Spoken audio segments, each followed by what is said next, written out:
All right, you will note here where the fluorine has just been introduced that there is a distinct stimulation of all the cells as they react to the poison. This we take to be a defense mechanism. Then things begin to slow up and reproduction is definitely inhibited.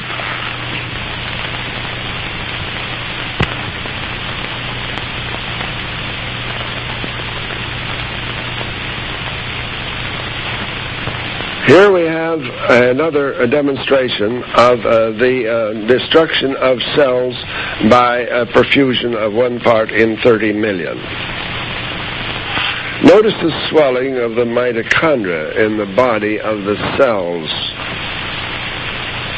Notice the compaction of the material in the center or vital spot, which we call the nucleus of the cells. That too is evidence of injury. Note the swelling of the membranes around the cells. This makes it impossible for them to absorb foodstuff. Note they're shriveling up now. There are no cells dividing.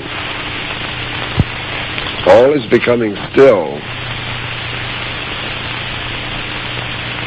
Most of the cells are dead or dying. This demonstrates the toxicity of this material.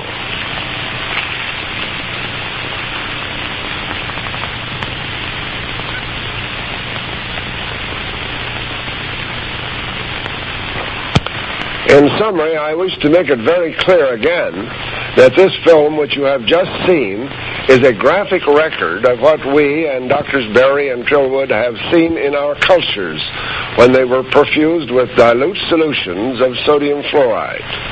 This film itself is presented here only to show that mammalian cells in tissue cultures can be and are damaged by fluorides, and some even killed when their contact with sodium fluoride is in the concentration of 1 part in 30 million. And we do have photographic records showing almost the same thing in 1 part in 60 million.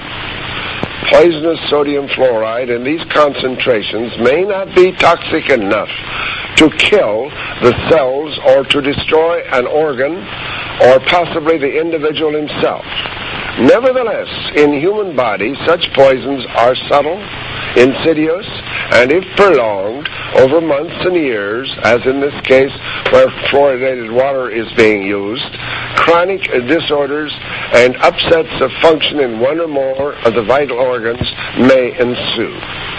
Outward manifestations of such toxic effects may not be apparent at the time to the victim or to his physician, but the constant drinking of fluoridated water may bring about a gradual accumulation of damaged and scarred tissue in the various organs, resulting in the production of many vague complaints in some or in nearly all parts of the body. This makes it most difficult for the physician to diagnose unless one is very alert to the effects of fluoridated water and its consumption. To sum up all this, then, one is forced to conclude that the safety of fluoridation has not yet been proved.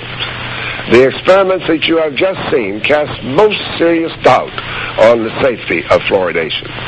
We feel compelled to agree with the Congressional Committee on Food and Drugs and Chemicals, who, after extensive investigations under the Honorable James J. Delaney of New York, way back some years ago, 1952, questioned the safety of fluoridation and urged caution. And above all, they emphasized the need for more research, even before anyone would consider fluoridation.